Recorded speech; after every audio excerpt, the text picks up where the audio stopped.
It's indeed a pleasure to be here, and I commend Professor Chambers for a very successful program that he has been running.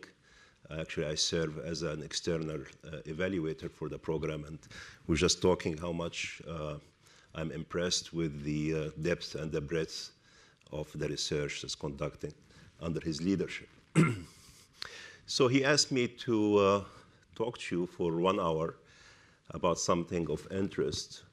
And among things that I'm interested in, probably this topic is most relevant to the defense industry.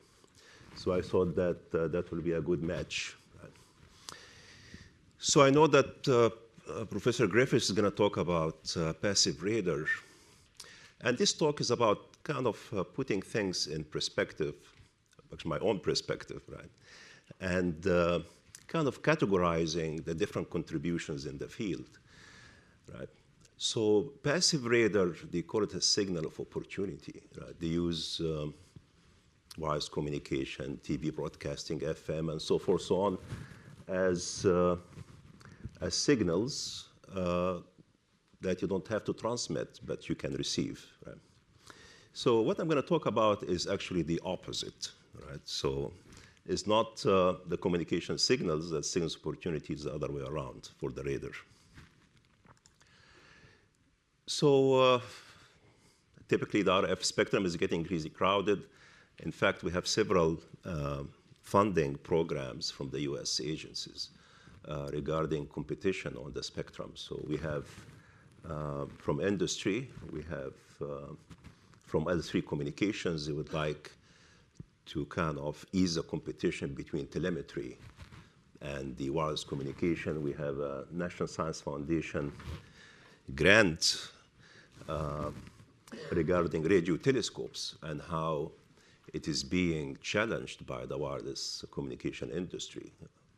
Radio telescope signals are very weak compared to the wireless communication, and any interference is going to be very difficult to mitigate. And then the typical wireless communication radar competition, which is the subject of this morning's talk, it has different twists and turns. And at the very end is about how we can live together. I mean, that's what the narration is. So the motivation basically is that due to constantly increasing demand on bandwidth, defense applications are losing spectrum to commercial communications. Ongoing research is developing multifunction methods. Some people call it multitasks, others call it multi-mission. Right? It's all the same.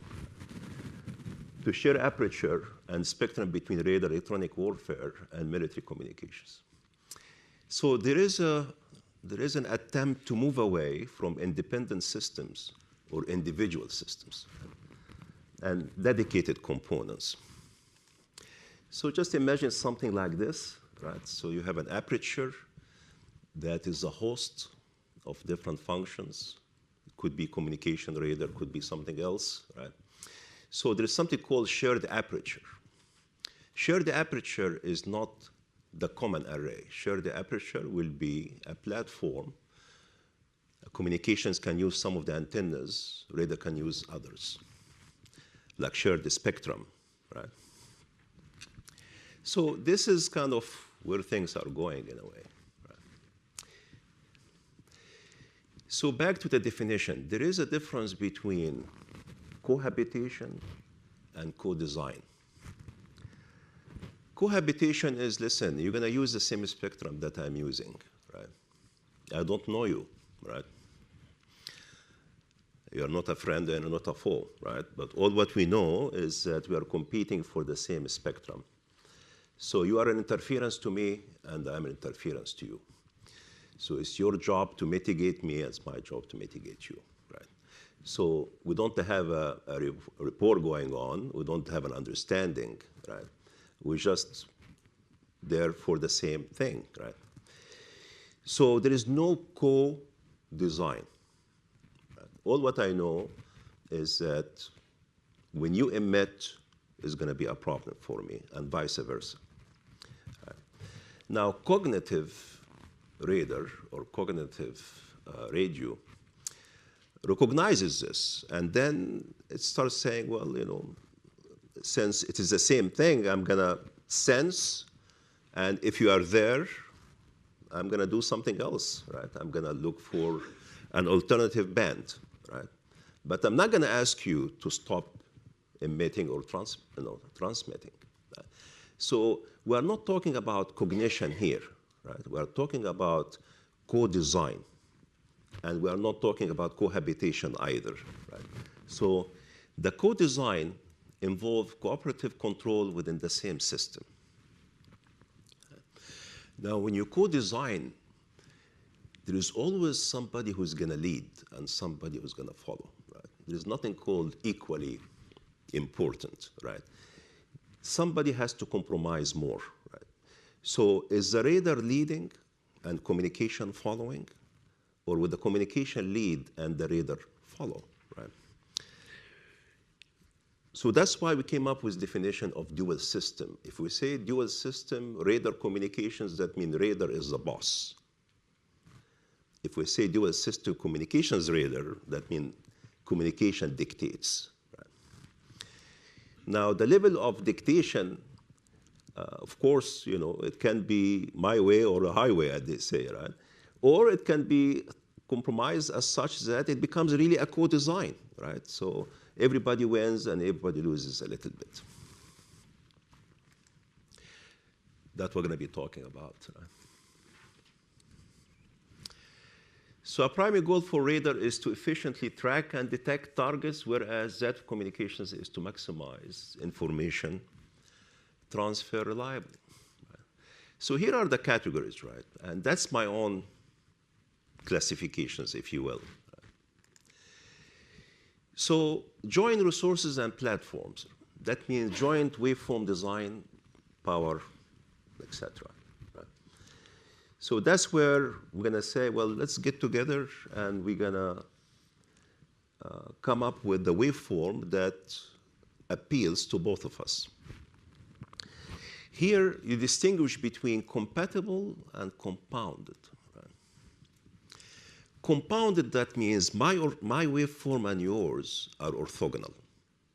So that's the first co-design paradigm, right? So we realize we are after the same band, so we're going to get together. I'm going to say I'm going to design mine as such and yours as such as that they are orthogonal. Orthogonality can be in time, frequency, in code, right? In time, of course, if I transmit, you don't. Frequency, different bands, and codes are orthogonal. The compatible, meaning that we are not orthogonal. In fact, we are highly correlated. And that's something that I'm going to talk about also. And compatible means that my waveform is going to achieve my objectives and your form can achieve your objectives, but not necessarily orthogonal.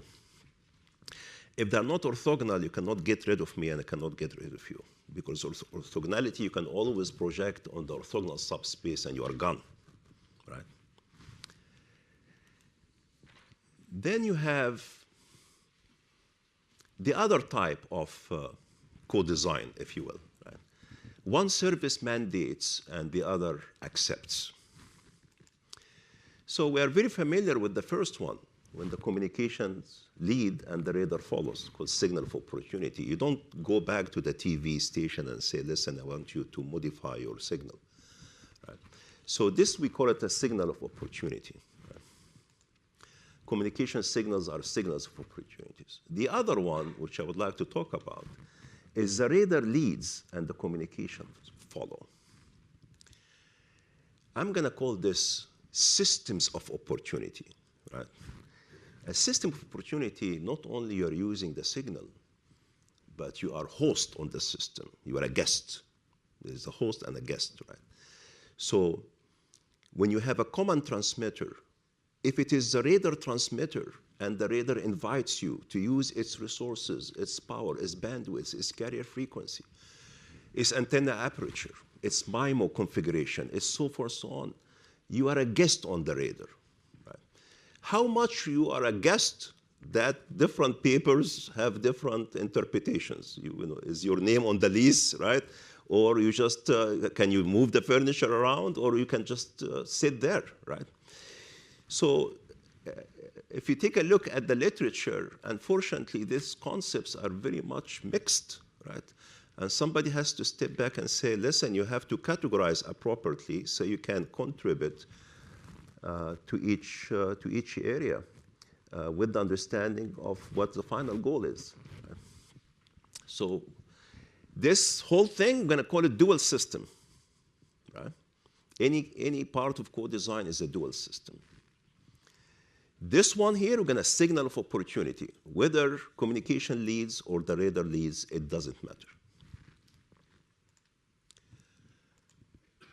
Okay, signal versus system of opportunity.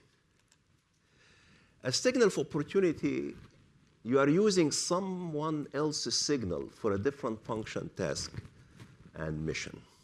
It's not your signal, and you don't have a say on it. So it is not your transmitter, but it is your own receiver. Passive radar goes under this. Right?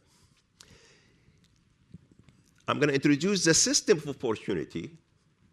Is that you are using someone else's system for different function, task, and mission. You are a guest on that transmitter. Right? How much you are a guest, it can get you from a guest to really co-design. Right? Is how much freedom that transmitter host is giving you. Right? But it's on receiver. So the signal of opportunity, in fact, I remember this was taken with a joint proposal once we submitted the Homeland Security with Professor Griffiths many years ago, right? So this is the passive radar, right? And you can have different signals of opportunity. But the system of opportunity is now you are sharing the transmitter, including the signal.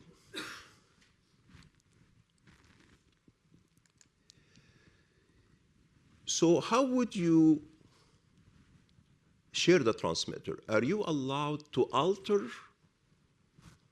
the communications now? Is it allowed to alter the radar waveform? Modify it, modulate it, scale it? Now, you see all different papers, it's everywhere on the map, right? Some people say, well, without really saying it, you say, well, here it is. You know, I have a dual system where I am multiplying the radar waveform by a phase. Right? The other ones say, well, I'm going to take a chirp and multiply it by binary phase shift keying communication signal. But they are different. The first one is a scalar. You don't touch the bandwidth. The other one, you are modulating it. Right? So you're going to take the bandwidth out of the band. I mean, it's going to leak to the neighborhood. Right? So again, we need to put things in perspective and exactly find out the penalty, if any, of having a system of opportunity or the co-design.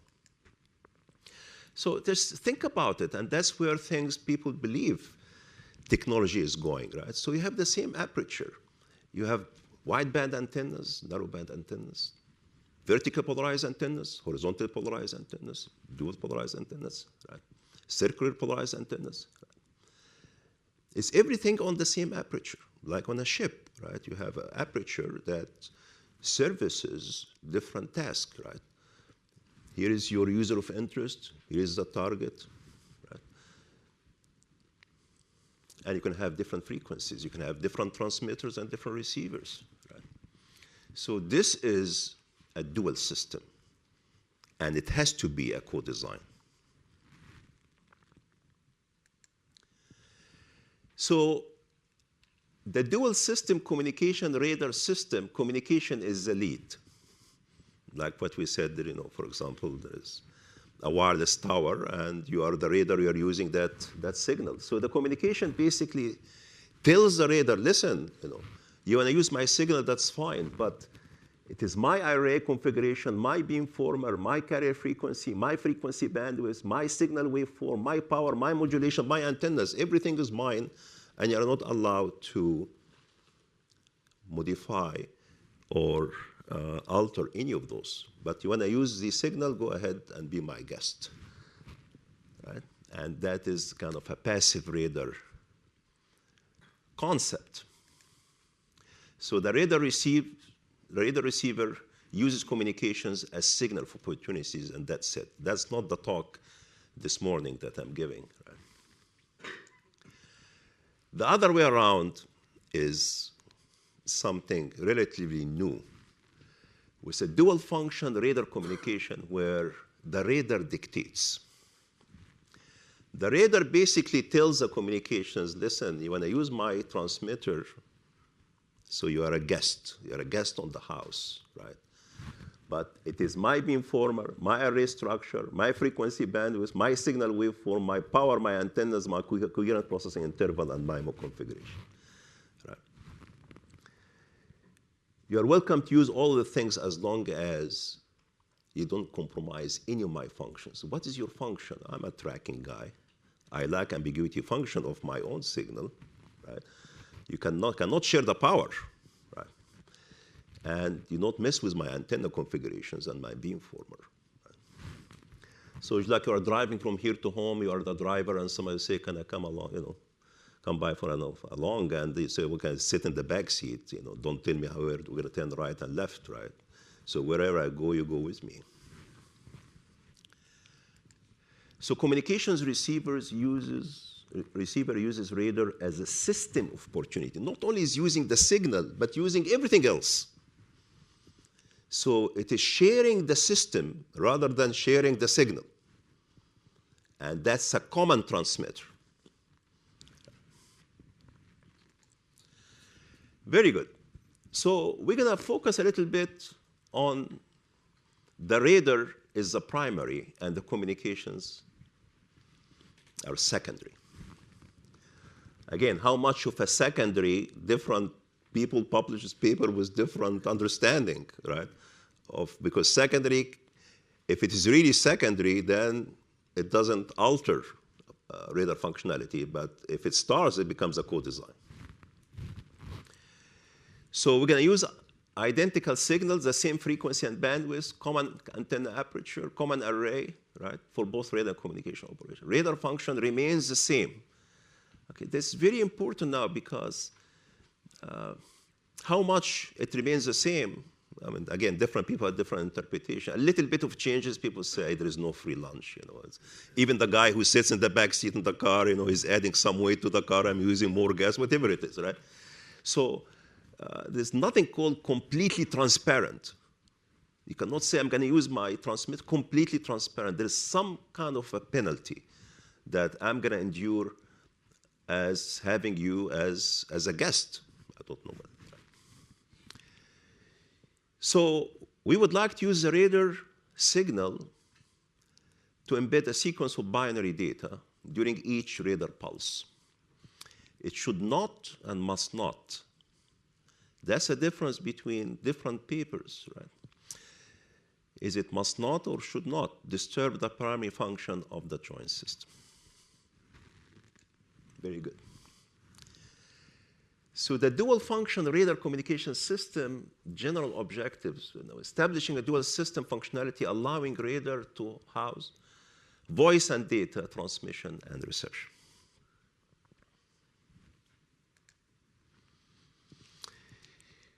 So many groups now are developing novel signal schemes for embedding information into the radar pulsed emissions, which in most cases is blind to the primary radar operation. In most cases, not all the cases.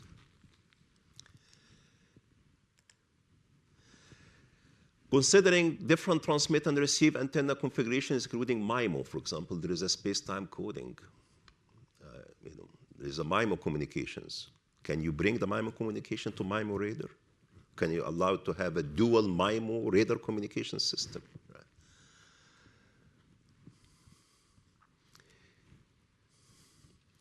So achieving high data rate communication by combining high data rate, that's another problem. I have a pulse repetition frequency. Right? So if I'm going to transmit communications, how many bits can I transmit per interval? Right? And that, as you will see, will distinguish whether should I scale the radar to embed my communication data, or should I modulate the radar signal, right? Scaling is low data rate, but you don't touch the ambiguity function. There's another thing, by the way, there's assumption made, but is never properly voiced. You have a common transmitter. The radar is allowing the communication to use its resources, but also the radar knows what is transmitted from the communication transmitter, right? Because you're using my system. I know exactly what you are transmitting, right? So I know the bits. So at the receive, if you are a radar receiver, well, since it was your transmitter and you know everything about being transmitted, so you know the communication signals. You know the communication information, right? How would that change your operation as a radar receiver? Would you try to remove the communication signals? Or would you say, well, it doesn't change much of my radar waveform, so I'm not going to bother with it. Right? But the fact remains is, like you are driving the car, you are the radar and the communication in the back seat, you look at the back mirror, you know who's riding, who's in your car, right? So I know every bit transmitted from my transmitter, right? So whether I exploit, utilize, take advantage of that or not, that will be different philosophies. And how are you going to embed the information? Are you amplitude shift keying guy? Are you a phase shift keying guy? How are you going to, what kind of modulations that most acceptable to the radar? Right? Because again, you have to abide with the fact that the radar would like as much as possible not to change any of its operation. Then the radar has a beamformer, right? It's a beam, right? Don't come back, communication, and say, I would like to have amplitude shift keying. Amplitude shift keying meaning that you are reducing the power. And I told you don't touch my power, right? So maybe amplitude shift keying in the main beam is not allowed. But how about side lobes? Well, say, side lobes, really, I'm a radar, I don't care about it. You want to have the side lobes, take them. But keep my main beam intact. Well, that's not bad. Right? You say, well, I'm in a house. You say, well, that's really a guest room. As long as you're in the guest room, I'm not worried about you, right? So this is the concept of shared aperture. You can see here where things are going, right? So what's interesting here is that it falls into sparse. We bring the sparse arrays, right? So I have an aperture, say, these slots are yours, but these are mine. Well, how would you make that decision? It's not half of it is yours and half of it is mine, right? But you're going to rearrange the antennas such that as best as possible, you achieve your objective, and as best as possible, I achieve mine, right? So it becomes a co-design of the aperture. Who takes which slots, right? So you can have S-band, X-band. You can have some communication, some radar. You can have anything you want, as long as you look into mutual coupling and all this business of antenna design. Right? So this is a concept of shared aperture. You can have different frequencies, right? So these are sparse subarrays. Each subarray can have a different frequency, different bandwidth, different polarization, different transmit-receive. It's analogous to shared spectrum when you say, well, here is this, things, this subband for yours, this is subband for mine. and you go on. Right? But it brings sparsity into the picture, which is a very important topic. Many people say a uniform linear array is your worst array, right? And we have currently a 5-year actually program from Office of Naval Research about the whole idea of sparse arrays for sonar and radar. Right? Why sparse is an issue? Now we know theta, angle of arrival. Right? When the waveform comes to me and I am the receiver, right? I'm a uniform linear array person. Right? It translates into what's called a steering vector. A steering vector is as the waveform transcends on the array, it visits the array, it visits different antennas. It leaves behind a phase progression vector, providing a narrowband array. Right? So the elements of A theta are complex exponential with phase progression, where the phase is function of sine theta. You change the configuration, the same theta will look different. You will have a different A theta. I have a different A theta, I have a different covariance matrix, I have a different eigendecomposition, I have different principal eigenvectors, I have different principal eigenvalues, I have different SNR. Right? So you change, you play with one position, you change the functionality. So if I walk in my pocket 7 antennas, I tell you, listen, you have 7 antennas. Put them where you like, where you desire. You have to come back to me and say what you have in mind. Are you a maximum signal to noise ratio guy? Are you a maximum signal to interference ratio guy? Are you a direction finding guy? Are you a Kramer-Rao bound guy? Right? Because different criteria will have different configurations for the 7 antennas. None of them is uniform linear array.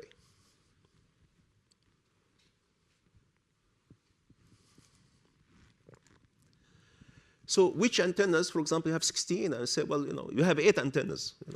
That could be, depending on what objective you have in mind, that could be configured. You change the objective, you change the 8 antennas. Where are you going to put them? The same thing with 2-dimension. So the criteria can vary. And by the way, the sparse array that gives you the maximum SNR is not the sparse array that gives you SINR. It's not the sparse array that gives you the minimum variance, or reduce the Kramer-Rao bound for direction finding.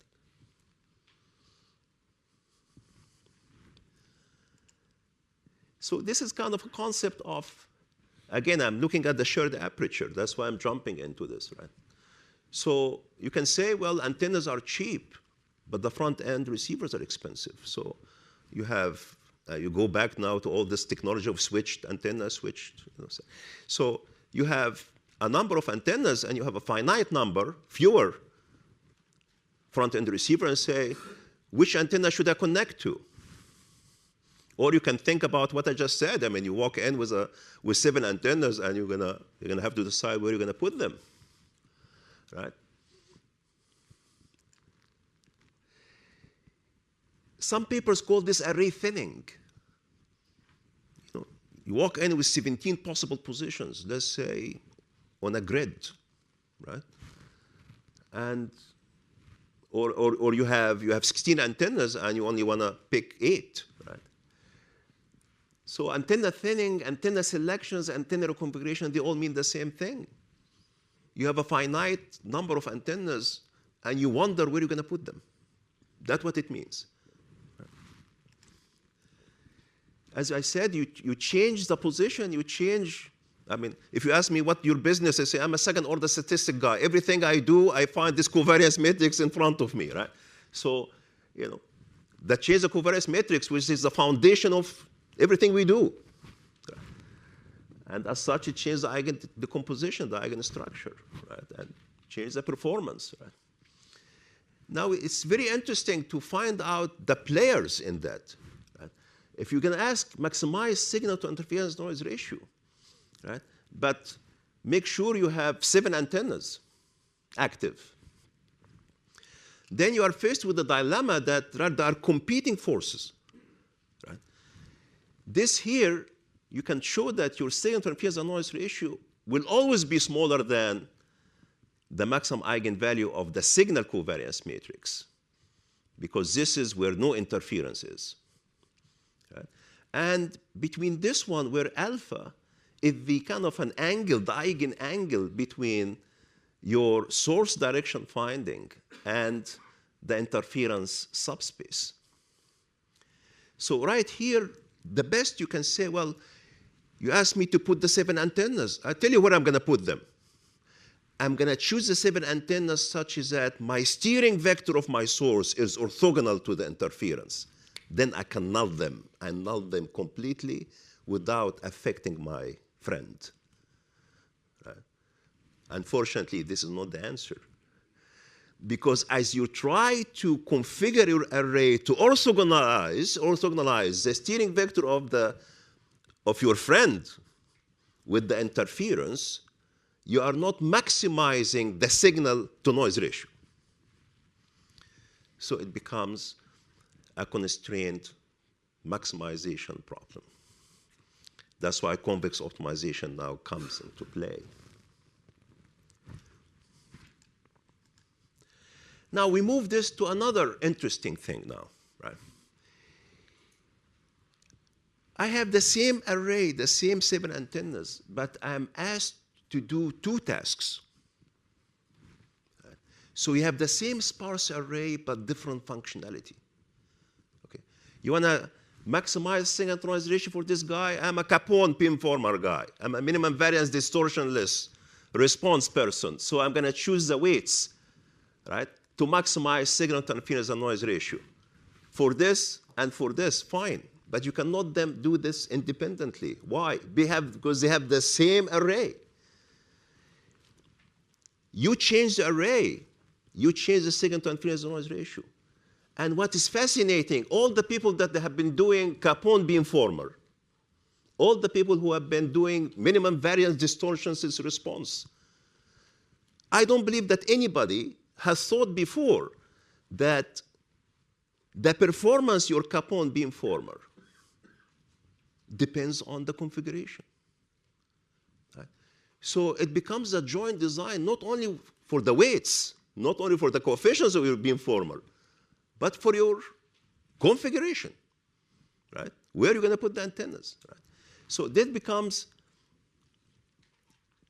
a multiple beamformers with the same sparse array, but different functionality. It has to be joint design. It's like you have a wideband, right? And you are asking, where are you going to put the 7 antennas? You have to ask for which frequency exactly. Right? Frequency F1 or frequency F2? But by the way, you change the frequencies, I change the configuration. Then you say, you have only one configuration. Then I say, I'm going to design the configuration that's good for everybody, for all frequencies. So that's an analogous problem. Now we come to the ultimate one, which actually the shared aperture. Now, let's say I have these many positions. I'm going to take the red for this mission. I'm going to take the blue for this mission. So I have 16.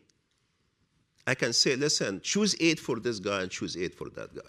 Or you can say, I have 16. Choose K1. What's K1? I don't know. That's up to the optimization problem. Choose K1 of those for mission A and choose K2 of those, or what's K2 will be the remaining antennas for another mission. So that's where I believe the state of the art is, right? And it's not an easy problem because that could be doing detection. I mean, that could be a high data rate person. Well, fortunately, both of them are after signal to noise ratio, right? And then the detection person can say, listen, and I don't care what you do, but I mean, for me to get the probability of detection I need that many antennas. So I can walk in with a certain threshold. As long as I'm satisfied, I'm fine. You can use the other degrees of freedom. So that becomes a problem, which is you can maximize. Again, each one of it has its own coefficients, just in case you lost track. So each one of this has its own coefficients. Well, the coefficients, everybody can do it. selecting the optimum coefficients. We have been doing this for 45 years, right? But not selecting the configuration. It is brand new. Here I'm selecting both the weights and the positions. And the positions are in competition with this position. So you're going to have to strike a compromise. So that are called multi-mission, multitask, multifunction for shared aperture. I'll give you an example, and that from Tassos, actually, most recent work, right? So here's an example. So I have 24 antennas, and you walk in and say, well, I have 12 front-end receivers. Select, please, 12 out of those 24 to maximize signal-to-interference ratio. So there are two sources, right? This one for the first source, and this one for the second source. So the first source, I don't care about this for the first example. I don't care about the presence of the second source. You walk in and say, choose 12 out of 24 to satisfy mission A. You're not telling me there is a mission B going on, right? So here are actually, I do the convex optimization. I come up with those positions. Then you can say, well, ignore this mission A now, but let's focus on mission B. Here is 24 antennas. Choose 12 to maximize signal-to-interference ratio for mission B. Well, I mean, this is mission B. Unfortunately, those are common.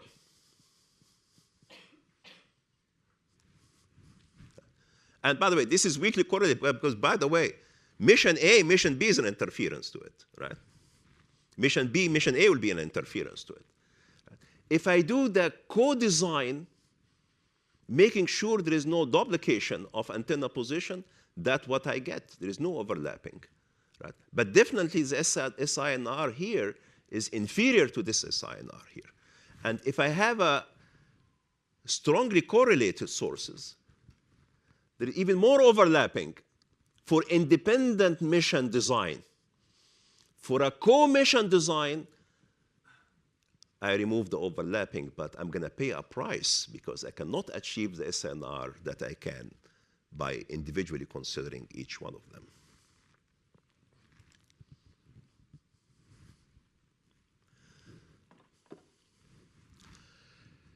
And that will basically shows you the drop and the SNR by individual versus the joint. So this is the the beamformer.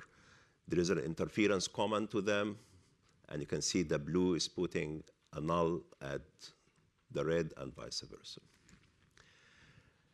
Okay, so I have until 10:10, right? Very good. So let's go to embed. I'm just going to focus on the concepts, and at the very end, you see a list of publications. You are welcome to visit them, right? So embedding through modulations over fast time. Well, can I embed over slow time? Of course. You can change the pulse, right? Scale it, right? Multiply by a phase, right? So there are two schools of thinking here, right? So now I have a common signal, right? So I take the communication signals and modulate the chirp. We are destroying the chirp, not really exactly. I'll be destroying the chirp if at the receiver of the radar, I don't remove the communications. Because I know what it is. It's my transmitter, right? Some people say, don't you worry. Leave the communication signal, take the modulated chirp, and proceed. Well, you change my ambiguity function. By how much? If it is not much, it's not worth the trouble removing the communication signals. Right? Now, if you're going to get sophisticated in modulating and getting the constant phase modulation and CPM and all the things, it's very difficult to remove. You have to demodulate. So the radar doesn't have time to remodulate, right? So the radar may or may not remove the communication signals before target detection. So the first one tells you that, well, here it is. I have a chirp. I can take a binary phase shift keying. I can sample the chirp. Every sample, I embed or multiply by a phase, and then convert it back to analog, and then transmit. Well, that's modulation, right? And by the way, the very interesting thing is that, listen, you know, if this is a friendly aircraft, not only I can find where it is, I can communicate with the pilot because it's the same direction, it's the same thing. Right? And we have also, so these are two examples where it was decided to leave things alone. So the radar will live with the fact that at the receiving side, it is dealing with a modulated chirp. Okay, that's another work that shows you actually this is a chirp before modulating it with the signal, which is MSK. And this, what it looks like, this is a cut in the ambiguity function at the range and the Doppler, and it says really there's nothing much, so leave it alone. Leave the communication signals modulating the chirp, get it back as a radar receiver, and proceed with business as usual. This is a work out of this group, right, which is a secrecy rate, is another philosophy, right? It tells you, listen, you know, I'm trying to detect the target, but I'm modulating my radar with the communication, so I am sending both signals, but this pilot here may actually find out what I'm trying to communicate with my friend. So there is a secrecy rate that's being developed that will minimize this intrusion. Okay. So let's move on. So here is the first concept of using radar as a system of opportunity, right? So here is a radar beam, right? I'm not going to touch the radar main beam, but I'm going to look at the side lobes, right? I'm going to modulate the side lobes at the direction of my friends. So this is kind of a link, communication link, right? Not necessarily a broadcast. Right? So how I'm going to do this, right? So you have bits convert to symbols. This is how many symbols you have, right? I'm going to say, well, so how many symbols do you have? Let's say 4. Where is your communication receiver? 30 degrees. So side lobes are 30. That's outside your main beam. And the radar doesn't care about. It's yours. You said, I'm going to take the side lobe and have 4 different levels for 4 different symbols. Fine. This is for 1 pulse repetition interval. The second pulse repetition interval, I'm going to transmit 1 out of 4. This is called amplitude shift keying, dual system.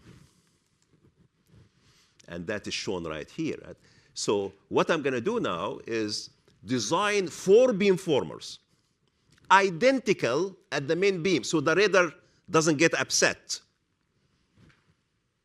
Identical at the main beam, but at the communication receiver direction, I have multiple levels for multiple symbols, for different symbols. Okay? So, in fact, I can design any beam I like. Suppose I want to stretch the beam. Well, design 4 identical stretch main lobes, but still you can. But first of all, you are not messing with the side lobe level, meaning that you are not increasing the side lobe level. No, in fact, you are reducing the side lobe level a certain direction to accommodate the number of symbols. Right? And this is just to show you how you can design 4 different beams. In this case, of course, you can have multiple beams. But here it is, at these side lobes, this user communication direction, I have different levels. Right. Now, suppose that I have 2 users. Well, then you can design more beams, such as that if you want to submit this symbol for this guy and this symbol for that guy, you can have 2 different levels, two different levels, two different levels, two different levels. But it is the same main beam. So right here, by the way, you are not touching the radar waveform. You are not touching the radar main beam. But what kind of communications do you have? It's not really good. First of all, you have very low signal-to-noise ratio because you are lowering the side lobes. Number two is very slow data rate. Right? So at the communication receiver, you demodulate because the communication receiver knows the radar waveform. That's a condition, by the way, that it has to be satisfied. So you do the demodulation, and just the typical decisions, to increase to reduce the probability of error. Right.